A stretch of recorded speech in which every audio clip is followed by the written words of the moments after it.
अस्सलाम वालेकुम स्टूडेंट्स, उम्मीद है आप सब ठीक होंगे।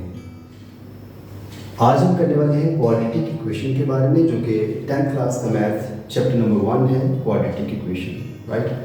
तो पिछली वीडियो में मैंने आपको बताया था कि क्वाड्रेटिक इक्वेशन क्या होती है और उसकी डेफिनेशन, उसके साथ साथ ये बताया था कि क्वाड्रेटिक इक्वेशन की स्टैंडर्ड फॉर्म कैसे लिखी जाती है, और इसके साथ मैंने ये भी बताया था कि क्वाड्रेटिक इक्वेशन को सॉल्व करने के मेथड कितने हैं। तो 3 मेथड मैंने बताए थे, बाय फैक्टराइजेशन मेथड है, बाय कंप्लीटिंग स्क्वायर मेथड है, और तीसरा मेथड जो था by using quadratic formula, right. तो उसमें से आज हम पहला मेथड करने वाले हैं, बाय फैक्टराइजेशन मेथड। तो आपके चैप्टर 1 में एग्जाम्पल नंबर 1 जो है आज हम उसको डिस्कस करने वाले हैं। तो एग्जाम्पल मैंने आपके सामने लिखी है, 3x² - 6x = x - 20। तो बेटा सबसे पहले हमें देखना होता है कि जो इक्वेशन आपके पास दी है क्या वो स्टैंडर्ड फॉर्म में है या नहीं। अगर स्टैंडर्ड फॉर्म में नहीं तो सबसे पहले हम इसको स्टैंडर्ड फॉर्म में कन्वर्ट करते हैं। लेफ्ट हैंड साइड और राइट हैंड साइड वैल्यूज हैं, हम राइट हैंड साइड वैल्यूज को राइट हैंड साइड्स को लेफ्ट हैंड साइड में कन्वर्ट करेंगे, मींस मूव करवाएंगे, और इनके साथ जो साइन है वो चेंज हो जाएंगे। तो देखते हैं इसकी क्या शेप बनती है। हमारे पास है 3x² - 6x, और x इधर मूव करेगा तो -x आ जाएगा और -20 वैल्यू आएगी, तो इज इक्वल टू हो जाएगा 0। राइट हैंड साइड में कुछ नहीं बचता, वो 0 के इक्वल है। अब इसको हमें, क्योंकि स्टैंडर्ड फॉर्म में अभी भी नहीं है, हम क्या करते हैं, मिडल वाली वैल्यूज को ऐड कर देते हैं। -6x और -1x ये दोनों ऐड हो जाएंगी। हमारे पास जो वैल्यू बनती है 6x - 1x आ जाएगा 7x, माइनस आ जाएगा 20, जो कि इक्वल होता है 0 के इक्वेशन के अकॉर्डिंगली। अब हमारे पास एक स्टैंडर्ड फॉर्म बन चुकी है। अब हमने फैक्टराइजेशन मेथड से इसको कर रहे हैं सॉल्व। तरीका क्या है, हम जो बाय वाली वैल्यूज हैं, यानी जो कॉर्नर वाली वैल्यूज हैं, उनको आपस में मल्टीप्लाई करवाएंगे। 20 × 3 हमारे पास आ जाती है वैल्यू 60। 20 × 3 कितना बनता है, 60 हो जाता है। तो ये 60 वैल्यू हमारे पास आ जाती है। अब हमने देखना ये है कि 2 ऐसे डिजिट्स हमने सेलेक्ट करने हैं जिनको मल्टीप्लाई करने से हमारे पास 60 आए, लेकिन अगर उनको ऐड किया जाए या माइनस किया जाए तो मिडिल वाली वैल्यू जो है -7x आनी चाहिए। तो वो 2 डिजिट कौन से हैं, हम इनको देखते हैं। सबसे पहले हम 2 को देखते हैं। 2 को अगर 30 से मल्टीप्लाई किया जाए तो आता है 60, चलिए मान लिया। लेकिन अगर 2 और 30 को ऐड किया जाए तो आता है 32, और अगर 30 में से 2 को माइनस किया जाए तो आता है 28, जो कि क्वालिफाई नहीं करता। हमें चाहिए -7x, तो हम कहेंगे कि ये 2 जो है सूटेबल नहीं है। अब हम 3 ले लेते हैं। 3 को 20 से मल्टीप्लाई करें तो 60 आता है, राइट। लेकिन अगर 20 में 3 को ऐड करें तो 23 आता है। अगर 20 में से 3 को माइनस कर दें तो 17 आता है, जो कि रिक्वायर्ड वैल्यू नहीं आ रही। हम इसको भी कैंसिल कर देते हैं। अब हमारे पास है नेक्स्ट डिजिट 4 को 15 से मल्टीप्लाई करने पर 60 आ जाता है, बट अगर 4 को माइनस कर दें 15 में से तो हमारे पास वैल्यू आती है 11, जो कि सूटेबल नहीं। और अगर 15 और 4 ऐड करें तो 19 आता है।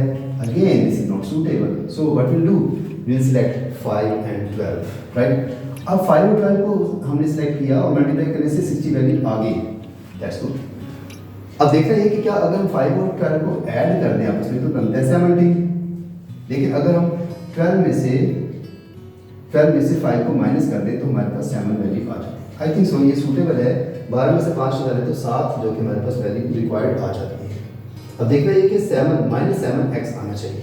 तो हम 12 जो है उसको बड़ी वैल्यू जो है, क्योंकि ये बड़ी वैल्यू है, इसको माइनस में ले लेंगे, -12x, और छोटी वैल्यू जो है +5x ले लेते हैं।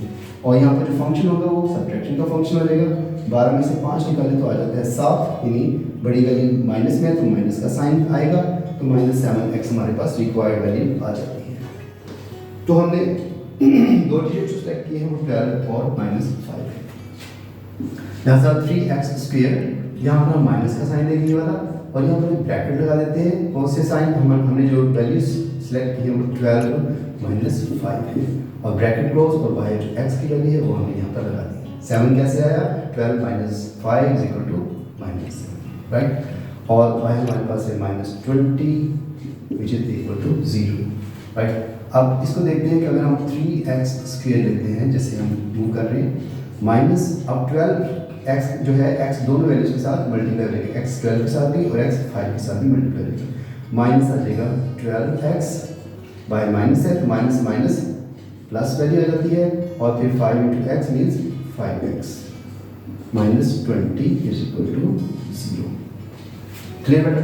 अब हमारे पास देखा है तो माइनस 12x प्लस 5x, हमारे पास जो वैल्यू रिक्वायर्ड है वो माइनस 7x आ जाएगी। सो हमारे पास इस शेप में आ गया। हमारे पास देखा जाए तो दो वैल्यूज में दो पेयर बन जाते हैं, एक ही है और एक पेयर ही है।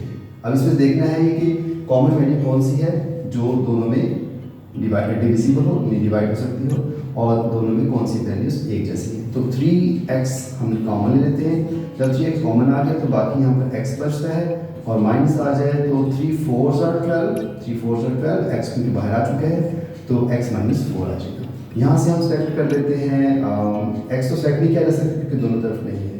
5 सेलेक्ट कर लिया हमने, x वैल्यू अंदर आ जाएगी और प्लस माइनस माइनस आ जाएगा, और 5 4s are 20 आ जाता है। ओके, तो हमारे पास देखा जाए तो दो वैल्यूज इक्वल आनी चाहिए जब भी हम फैक्टराइजेशन करते हैं। ब्रैकेट्स में जो वैल्यू है हमेशा एक जैसी आनी चाहिए, साइन भी एक जैसे होने चाहिए। तो हम जो सेम वैल्यूज हैं ब्रैकेट्स वाली उनको एक दफ़ा लिख लेते हैं, x माइनस 4 उनकी कॉमन वैल्यू ले ली, और जो बाहर वाली वैल्यूज हैं वो हमने क्या ले ली है 3x plus 5 is equal to 0। अब हमारे पास दो वैल्यूज आ गई जो कि इक्वल किसके 0 के। अगर हम इनको दो कॉलम में लिख लें, हमारे पास है x minus 4 which is equal to 0, right. यहाँ पर हमारे पास है 3x plus 5 which is equal to 0। Clear हो गया? तो सॉल्व करते हैं, x is equal to minus 4 इधर आकर हो जाएगा प्लस 4, और इधर से देखते हैं 3x is equal two plus 5 इधर आकर हो जाएगा माइनस 5, और अगर 3 को हम इधर कन्वर्ट कर लें तो हमारे पास वैल्यू आ जाएगी x is equal to minus 5/3। सो देखा जाए तो हमारे पास दो वैल्यूज x की आ जाती हैं। सो हम इसको लिखेंगे, इधर आ जाते हैं हम, यहाँ पर हम लिख देते हैं इसका आंसर। आंसर में क्या आएगा, we have two values of x, we will write solution set. Solution set इस तरह लिख देंगे, एक हमारे पास वैल्यू है 4 और दूसरी वैल्यू है माइनस 5/3। सो इस तरह से देखते हैं कि हमारे पास आंसर आ गया। This is the solution set, right. This is the answer of your example number 1। तो स्टूडेंट्स, उम्मीद है कि आपको इस इक्वेशन की जैसे सॉल्व की गई है समझ आई होगी। तो नेक्स्ट वीडियो में हम एग्जाम्पल नंबर 2 करेंगे। तब तक के लिए अल्लाह हाफिज़, टेक केयर।